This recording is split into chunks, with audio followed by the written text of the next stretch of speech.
Red race அப்படின்னு சொல்லக்கூடிய தொலைதூர அகச்சிவப்பு கதிர்கள். இது இயற்கையாக சூரியன் கிட்ட இருந்து கிடைக்கிற வெப்பம் தான். இது நம்ம உடம்புக்குள்ள போகும்போது 100% நம்ம உடம்புல பிளட் சர்க்குலேஷனை என்ன பண்ணோம் அப்படின்னா நல்லாவே பார்த்தீங்கன்னா இம்ப்ரூவ் பண்ணோம். இந்த பிளட் சர்க்குலேஷன் நல்லா இருக்கு அப்படின்னாலே நம்ம இடுப்பெலும்பு சார்ந்த எல்லா விதமான பிரச்சனைகளும் நம்மளால என்ன பண்ண முடியும்னா குறைக்க முடியும். சரிங்களா? வெப்பத்தால நம்ம உடம்புல இருக்கிற எல்லா பாதிப்பையும் என்ன பண்ண முடியும், சரி பண்ண ஆகி அது இன்னைக்கு சத்தா கிடைக்குதுன்னு வச்சுக்கோங்களேன். அந்த சத்து இன்னைக்கே நம்ம உடம்புல கலந்து இன்னைக்கே கழிவு வெளியேறிடுச்சுனாதான் உடம்பு ஆரோக்கியமா இருக்கும்.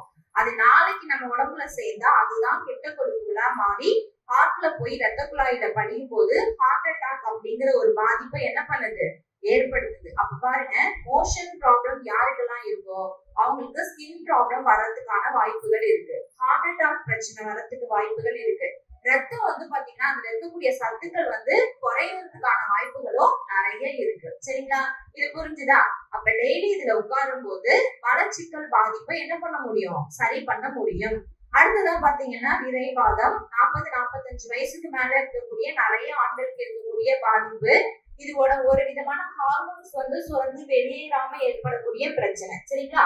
அதுக்கப்புறம் விந்தணு எண்ணிக்கை குறையிறது, சிறுநீர் உபாதைகள். இந்த நிறைய பேருக்கு சுகர் இருக்கிறவங்கள நம்ம கேட்கிறோம் அப்படின்னு பாத்தீங்கன்னா அவங்க அடிக்கடி சொல்ற ஒரு விஷயம் என்னன்னா யூரின் இன்ஃபெக்ஷன் அடிக்கடி ஆகுது அப்படின்னு சொல்லுவாங்க.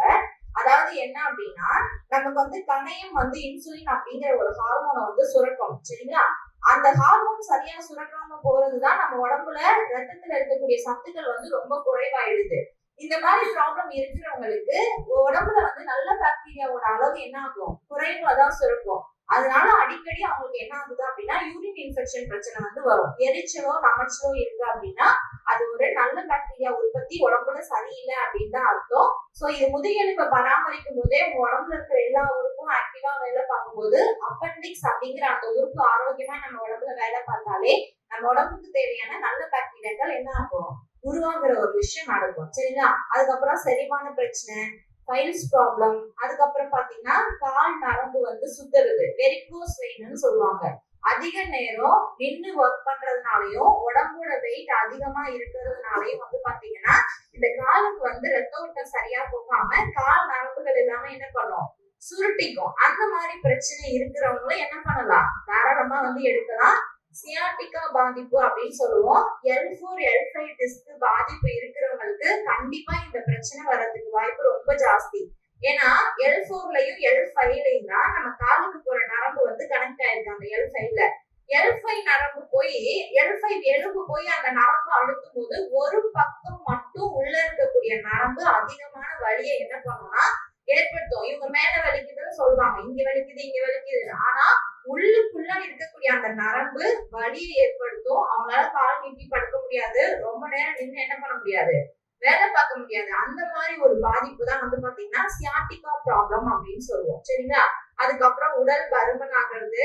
உடம்புல டெம்பரேச்சர் இல்ல அப்படின்னாலே உடம்பு வெயிட் என்ன ஆகும், ஜாஸ்தியா இருக்கும். அதுக்கப்புறம் இடுப்பு வலி, தண்டுவட பிரச்சனை. முதுகு எலும்புல இருக்கக்கூடிய அந்த முக்கியமான தண்டுவடம் அப்படிங்கிற அந்த நரம்பு நமக்கு பாதிப்பு இருந்தாலே எந்த ஒரு விஷயமும் நம்ம உடம்புல சரியா என்னாகாது, நடக்காது. அதுக்கப்புறம் பெருங்குடல் பிரச்சனை.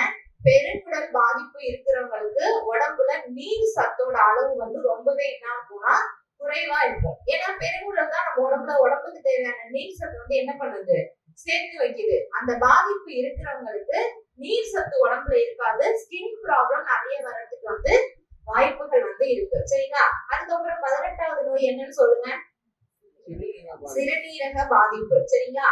யூரின், அதாவது சரியா நம்ம தண்ணி குடிக்காம நம்ம உடம்புல சிறுநீரகம் சரியா செயல்படல அப்படின்னா சிறுநீரக பாதிப்பு சம்பந்தமான நிறைய பிரச்சனை வரும். சரிங்களா?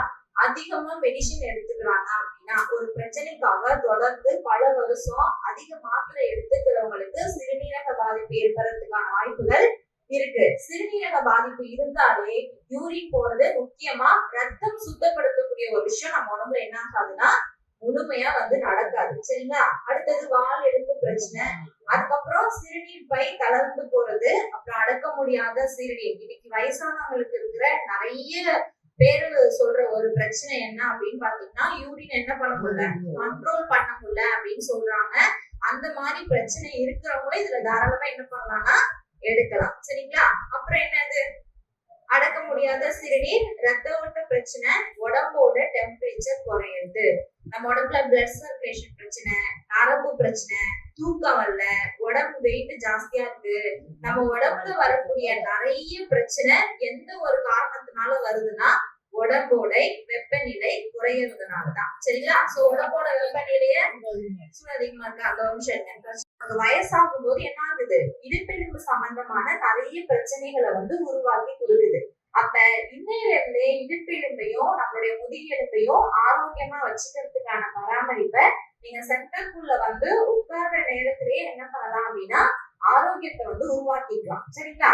நேற்று நம்ம பார்த்தோம் இல்லையா, நமக்கு இடுப்பெலும்பு பாதிச்சிச்சு அப்படின்னா என்னெல்லாம் பிரச்சனை வரும் அப்படின்னு சொல்லிட்டு, மூட்டு வலி வரும், பாதை எரிச்சல், கால் வலி, L4 L5 அப்படின்னு சொல்லக்கூடிய இடுப்பெலும்பு சம்பந்தமான பிரச்சனை, அப்புறம் புரோஸ்டேட் ப்ராப்ளம், குடல் இறக்கம், அதுக்கப்புறம் கர்ப்பப்பை சம்பந்தமான நிறைய பிரச்சனைகள் என்ன ஆகுது உருவாகுது அப்படிங்கறத தெரிஞ்சுக்கிட்டோம்.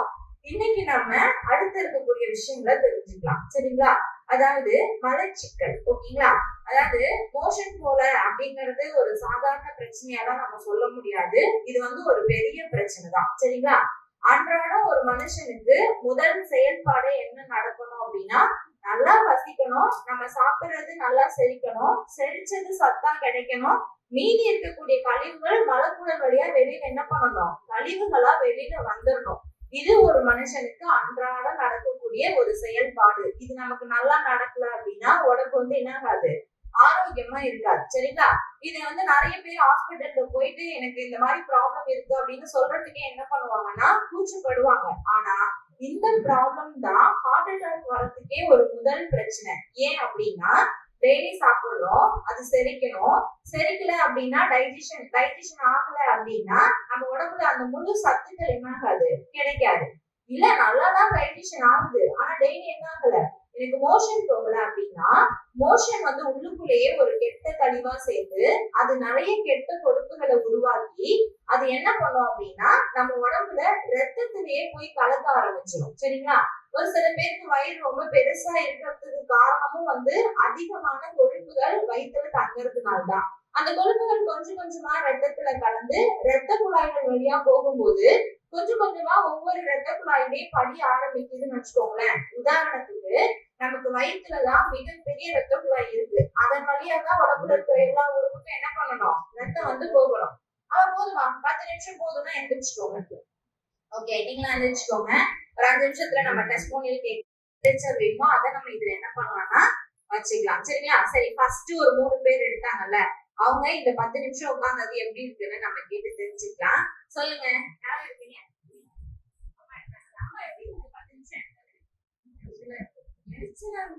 ஏன் உங்களுக்கு